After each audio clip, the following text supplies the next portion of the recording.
प्रधानमंत्री नरेंद्र मोदी की अध्यक्षता में हुई कैबिनेट की बैठक में कई अहम निर्णय लिए गए, मंजूरी दी गई, जिसमें उज्ज्वला सब्सिडी बढ़ाने, तेलंगाना में केंद्रीय जनजातीय विश्वविद्यालय जैसे फैसले शामिल रहे हैं।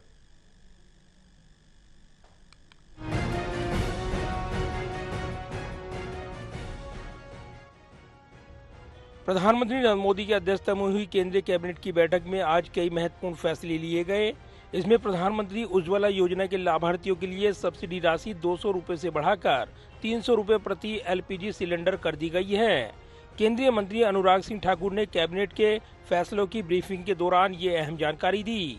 केंद्रीय मंत्री अनुराग सिंह ठाकुर ने कहा कि प्रधानमंत्री नरेंद्र मोदी की अध्यक्षता में कैबिनेट की बैठक हुई।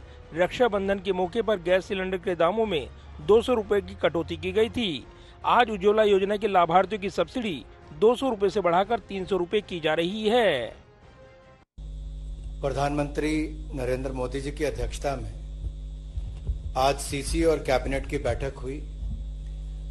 जब रक्षाबंधन के अवसर पर छूट दी गई, 200 रुपए कम किए गए, तब रसोई गैस के सिलेंडर की कीमत 1100 से कम होकर 900 रह गई और उज्ज्वला योजना के लाभार्थियों को 200 रुपए की सब्सिडी एज इट इज चलती रही तो उनको 700 रुपए का पड़ता था। आज से जो घोषणा हो रही है उसमें उज्ज्वला के लाभार्थी जो बहनें हैं उनको 200 रुपए की बजाय अब 300 रुपए की सब्सिडी मिलेगी। 200 से बढ़ाकर 300 कर दिया गया है। करोड़ों बहनों को एक बार फिर प्रधानमंत्री नरेंद्र मोदी जी की ओर से एक बड़ी राहत मदद के रूप में उनको आज का निर्णय किया गया है। उज्ज्वला लाभार्थियों को वर्तमान में 14.2 किलोग्राम के सिलेंडर के लिए 703 रुपए प्रति सिलेंडर का भुगतान करना पड़ता है, जबकि बाजार मूल्य 903 रुपए है। केंद्रीय मंत्रिमंडल के फैसले के बाद अब उन्हें महज 603 रुपए का भुगतान करना पड़ेगा। इसके अलावा केंद्रीय मंत्रिमंडल ने अपने एक और महत्वपूर्ण फैसले में तेलंगाना के मुलुगु में 900 करोड़ रुपए की लागत से समक्का सरक्का केंद्रीय जनजातीय विश्वविद्यालय स्थापित करने के प्रस्ताव को मंजूरी दे दी है। केंद्रीय कैबिनेट की बैठक में यह निर्णय लिया गया है। आज कैबिनेट में आदरणीय प्रधानमंत्री नरेंद्र मोदी जी की अध्यक्षता में तेलंगाना के लिए टर्मरिक बोर्ड का जो आज इस विषय पर एक ऑर्डर निकालने का आदेश दिया है। इससे तेलंगाना के किसानों का बहुत सालों का जो डिमांड था, डिमांड पूरा हुआ है। आज इस बोर्ड के गठन के कारण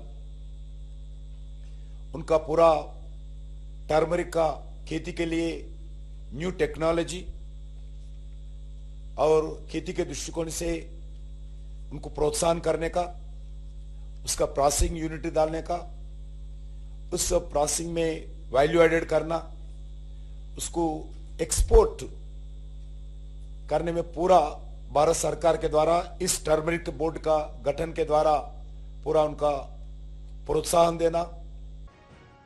प्रधानमंत्री नरेंद्र मोदी ने 1 अक्टूबर को चुनावी राज्य तेलंगाना के अपने दौरे के दौरान मुलुगु में विश्वविद्यालय की स्थापना की घोषणा की थी।